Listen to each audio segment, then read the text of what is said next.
Hey, if you've ever felt tightness in your throat when you sing, struggled to hit higher notes, or walked away from a rehearsal feeling like your voice was working harder than it should, this video is for you. Because here's what most singers don't know. That tightness, that strain, that ceiling on your range, it's not your voice, it's tension, and tension can be released. In 40 years of coaching singers, from indie artists to Grammy winners, vocal tension is one of the most common issues I see, and often one of the most misunderstood. Most singers who have it don't know they have it. They think their voice is just a little that way, takes a little longer to warm up, a little tight in the upper register, a little pressed in the middle, tired after shows, but that's not the way your voice is. That's tension. And today I'm going to show you exactly how to identify it and what to do about it. Stay with me because some of these problems are going to surprise you. A free voice doesn't strain. It doesn't tire from normal singing. It doesn't feel tight. If yours does, tension is most likely the culprit. The problem is that vocal tension is sneaky. It builds gradually. It feels normal after a while, and then most singers adapt around it rather than addressing it. They avoid high notes that feel tight. They pull their keys down. They push harder when the voice resists. They chalk the fatigue up to a long week. But avoidance doesn't release tension, and pushing makes it worse. In this video, I'm going to walk you through 5 signs that tension is holding your voice back and give you the biomechanical fixes that actually release it. So when you start applying these, your voice will feel freer, your range will open up, and singing will stop feeling like a physical struggle. Sign number 1. Your throat tightens as you approach the upper register. This is the most universal sign of vocal tension and the one I see the most. As singers move towards the top of their range, the throat closes slightly. It's a protective bracing response we call compensatory muscle patterning. The surrounding muscles are doing what the core muscles should be doing, jumping in too much though, and the result is that tightening feeling, that constriction, that sense of a wall, that note where suddenly everything gets harder or cracks and breaks. Here's what I want you to understand. This is not a range problem, it's a tension problem masquerading as a range problem. The notes are there, the tension is blocking them. I want to tell you about a student of mine who came to me after years of singing gigs wondering why her range hadn't expanded and why she was starting to lose her range. She was struggling to hit higher notes when before she wasn't, and after hitting a wall, she reached out for a vocal analysis session with me to find out what was going on. And the truth was she was using the wrong support. She thought she needed more air, so she kept pushing and pushing, but that was only creating more tension and breaking her voice down and limiting her range further. So we worked on what I call vocal embodiment, which literally means anchoring the voice down into the body to support it properly. And once we made those changes, her voice started to open up and return. Her range expanded. Pretty soon she was singing higher notes than she had even imagined possible. She thought she had a ceiling on her voice and it was diminishing, but that ceiling wasn't there. It was tension and the wrong kind of support, and that had been creating it all along. So let's work on this right now. I want to walk you through the exercise that changed everything for her. I call it the sternum press or the chest press. And the first key is to stop dropping the chest even slightly when you sing. This is a natural response to thinking that you need to push the air out. Ah, ah. But dropping the chest dumps all of your air at once. Diaphragm comes up, leaving you nothing to sing on. So here's what I want you to do. We're going to sing ah, eh, oh, and hold it out. And as you do, pay attention to your chest. So turn slightly to the side, okay? And put your fingers here at the top of the chest so that you can monitor that drop and really stare at your chest. And notice if you see even a slight motion here. Ah, ah, ah, ah, especially on the top of that note. Ah, right? Now, what would happen if you didn't do that? Because even that little bit of drop means that you're releasing too much air at the top of the phrase, leaving yourself nothing to sing on. So keeping the chest lifted is the first real key to breath control and to assessing more range. So let's go deeper. We're going to try it again. See if you can keep that chest lifted through the entire phrase, okay? Now put 2 fingers at the center of the chest, turn to the side, watch yourself in a mirror, okay? And just sing the ah first, okay? And don't let the chest drop at all. Lift the chest higher than normal. Ah, ah. Can you keep the chest in that lifted position without dropping at all, right? And the idea is when you're able to do that, you're starting to do several things. One, you're starting to monitor the breath control so that the air is not rushing out, leaving more air in the lung to sing on. And you're also supporting to decrease tension here, because when you're pushing air out, when the chest drops and you push air out, you're in your throat, you're singing from your throat, and that tension constricts your voice, causes hoarseness, causes vocal loss, all those things that you don't want. So just by monitoring the chest and keeping it up, you're doing two things. One, you're managing the breath control so it's not all rushing out, and two, you're supporting the voice by using the chest in this high position, and we put a little bit of pressure on here too, which I can go through in a different video. But when you keep the chest up, and the air is not rushing out, you're also taking the pressure off of the throat, right? And this opens the throat up and allows you to sing with less tension, giving you more sound and more range. Sign number 2, when you sing, jaw tension is one of the most underdiagnosed vocal issues I see, and one of the most impactful. A tight jaw constricts the resonating space of the voice and forces the throat to compensate, creating that pressed, pushed sound, and most singers have no idea they're doing it. So try this right now. We're going to sing a phrase and stop mid-sentence. Notice, where is your jaw? Is it dropped and relaxed, or is it pushed forward? Did you jut your jaw forward? Did you lock at the hinge or grip your jaw? Most singers are surprised by what they find. Most people just close their mouth a little bit when they sing. Maybe you found that, right? The fix is to practice the jaw release before every session. Open the mouth wide, then let the jaw hang completely loose. Gently massage the hinges with your fingertips in these little circles for 30 seconds and press down. Now, if you have more issues there, stay on that for 2 full minutes. And you do this before you sing a single note. On vowels that open the mouth wide, like ah, a, and o, you want to practice letting the jaw drop down.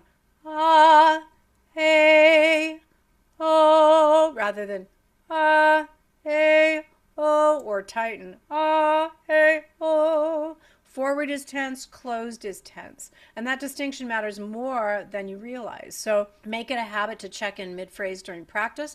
The moment you notice the jaw gripping, stop and release and start again.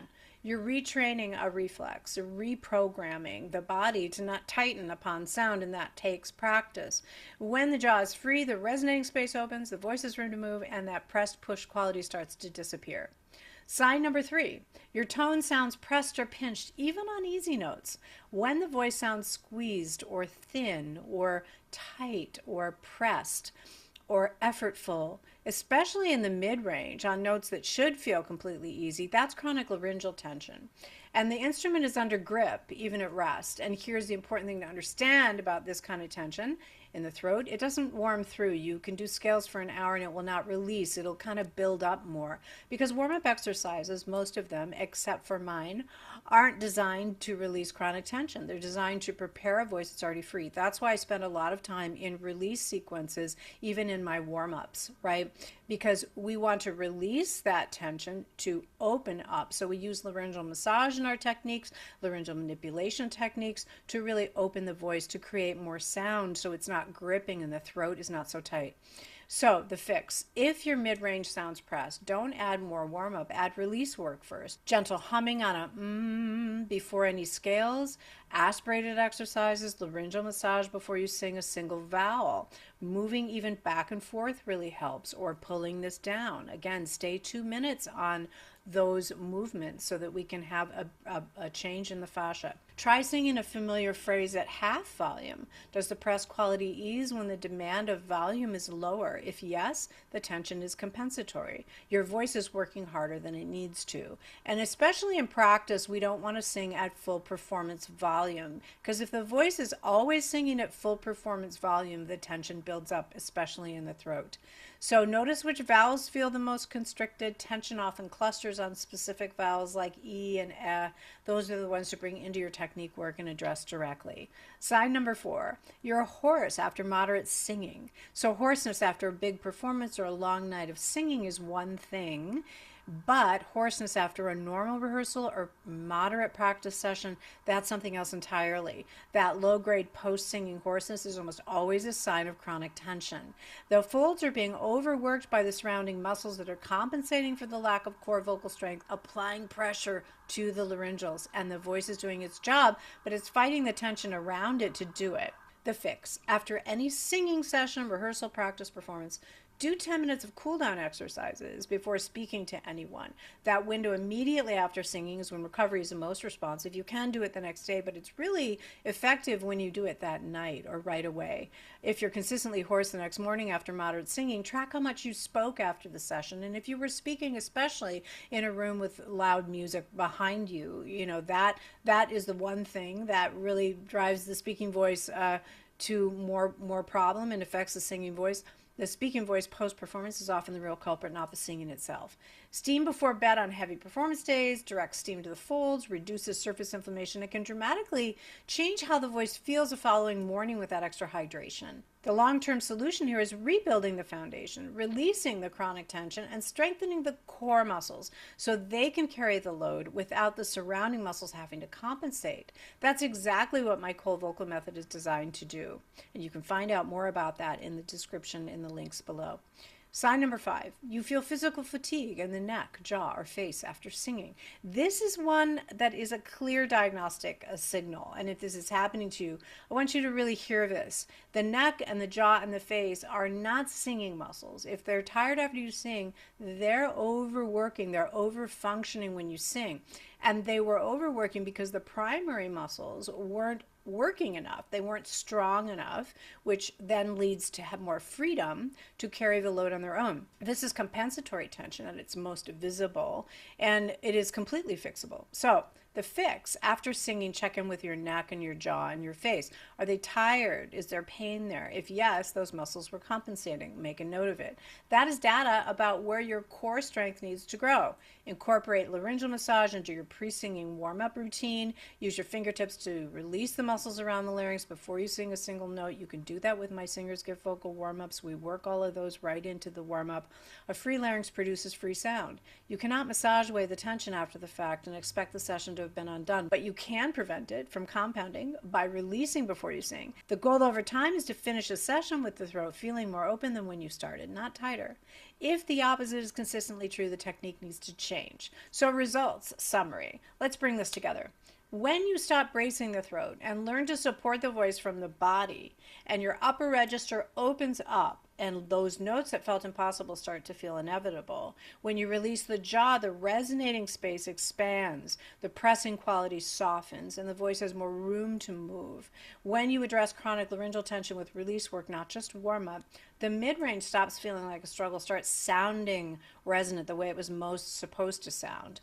When you protect the voice after singing with a proper cool down, the hoarseness stops, the recovery speeds up, and your voice is there for you the next morning. When you stop relying on the neck, jaw, and face to carry the load, the primary muscles get stronger, the compensatory tension lets go, and singing stops feeling like physical work. And the more you implement these fixes, especially that sternum press and the jaw release, the freer your voice will feel, not just on good days, every day. Everything we covered today, the tension signs, the biomechanical fixes, the sternum press, the release work, this is the foundation of what I do inside my cold vocal method, built over 40 years of vocal science and refined through thousands of singers at every level. But here's the thing, tension shows up differently in every single voice, and the fastest way to find out exactly where it's living in yours and what to do about it is to let me listen to your voice. That's what my vocal analysis session is for. It's a 30-minute professional assessment of your singing voice, your tone, your timbre, your range, your texture, your strengths, and the specific areas holding you back. And you can submit a vocal demo or sing live on Zoom. And at the end of that session, you'll know exactly what your voice needs, not in general, but for you specifically. If you've been wondering what's really going on with your voice, this is where you find out. The link to book your analysis session is right there in the description. Go check it out. And if this video helped you, follow and subscribe for more top vocal tips every week. I'm here to help you sing with more freedom, more power, and more confidence. Have an amazing vocal day. I'll see you in the next video.